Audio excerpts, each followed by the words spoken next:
ago, you were kind of in the rookie position that Jameis Winston's in now, having just been drafted. Just your thoughts on having a quarterback like Jameis going to you this year? You don't know if he'll be throwing to us for sure, but he's the #1 pick, and he's a great player.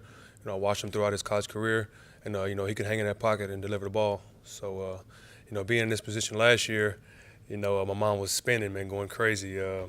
It's an exciting time though, and he should enjoy it, and come ready to work next week. Talk a little more about your mind spinning and what challenges he faces just coming into a building, trying to get acclimated here, figure out where the bathroom is, where the meeting room is, and then go out there and try to play football at a high level. What kind of a challenge is that going to be for him, do you think? I don't think it'll be a big challenge for him. He's a confident guy. He's a real smart guy. He's a quarterback. So, for me, we had a lot of veteran receivers last year, and they helped me along the way. So he'll have a lot of help here, and, he'll be fine. Mike, have you had a chance to speak with him yet? No, I just after he got drafted, I texted him and told him congratulations, and he was real excited, and he's ready to go. As the draft was approaching, and there was so much talk about Jameis being the quarterback, were you on board with that? Were you hoping it was Mariota instead? Do you like Winston? You said he's a confident guy. How do you feel about him coming in and being your guy? Out of him and Mariota, I like Winston more. He doesn't run as much, but with that being said, I think he'll come in and do well for us. We got Mike Glennon still, so they'll be good competition for each other, and I'm excited to have him. He can play ball. Why do you like Winston more? Because he doesn't run as much? He can sit in the pocket and deliver the ball, and that's more opportunities for the receiver. But Mariota can play ball as well. I was just going to say, you had a mobile quarterback in college. So Uh-huh. That was really interesting. Yeah, I did my time with the mobile quarterback, and that was fun. What you have to do improvisationally. Yeah. Nah, it was fun, man. It got me more opportunities for more balls and scramble rules and stuff like that. But this league, it's tough to scramble.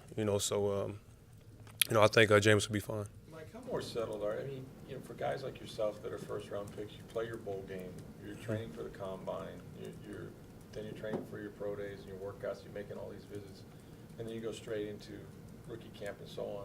Now that you've gotten through that year, you've actually had an off season. How for you has this been in terms of preparing for your second year versus your first? Oh, it's been great. We got a new offensive coordinator, real smooth guy. He's gonna get his playmakers the ball, and picked up on the offense. We're doing well.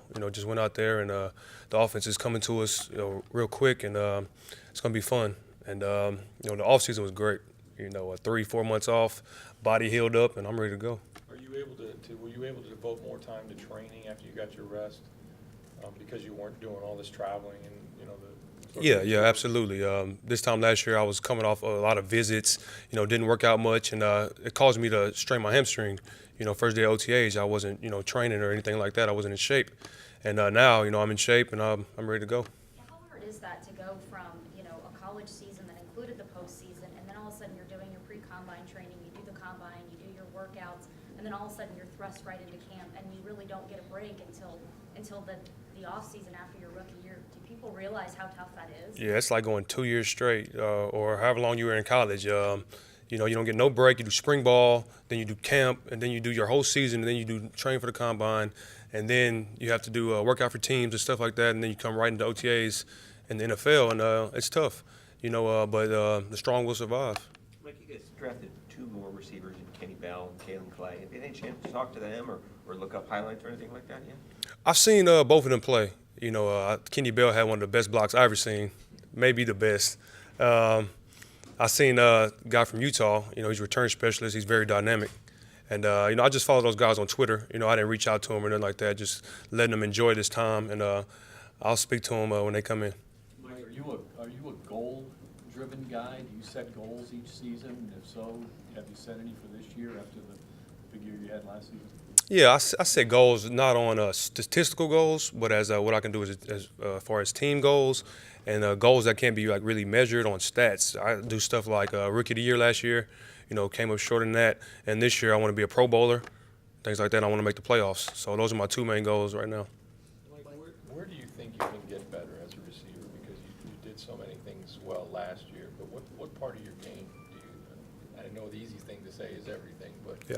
But specifically, is there an area that, having played a year, you'll be better? Route running, I think, and understanding coverages more. You know, I had a good feel for it last year, and I came on late, but I think I can improve on that and be a much better receiver.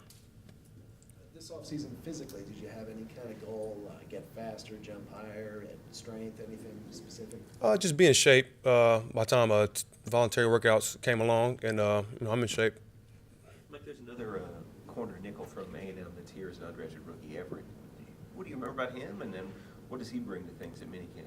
Me and him, man, we had a lot of battles. We came in together, class of 2011, and that boy's a baller, man. I think he'll have a real good shot at making the team. You know, he works hard. He can play safety, nickel, or corner, and he'll do the dirty work. He'll get on special teams. He'll do whatever it takes, man. I'm excited about having him here. As a second-year guy now, do you feel like you can be, your leadership, whatever's inside you, can come out a little bit more? Do you have any goals in that area? Yeah, last year, late in the season, you know, I tried to be more of a leader, you know, speak up, and this year I'm going to do the same. You know, the guys that make plays, I think they should be the leaders. Mike, not that you surprised anybody as a first overall or first round pick, but did you expect, you know, and they probably did this the second half of the year anyway, the teams to really roll coverage your way and try to make life as difficult as they can for you? Yeah, man. Like I said earlier about understanding coverages and things, I always thought I was open no matter what. Sure. But we watch film, and they'll double me sometimes, you know, without me knowing. And I understand why Josh or Mike didn't throw it. And, you know, just understanding more coverages, I think I'll be fine.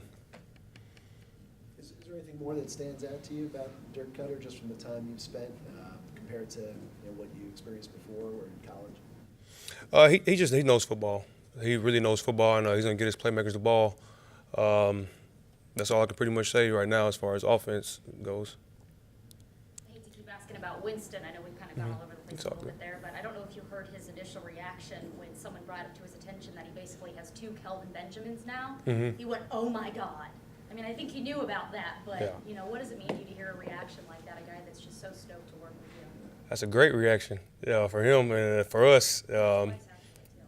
Yeah, hopefully he'll just give us some opportunities and we can make some plays for him, you know, if he's the one throwing to us.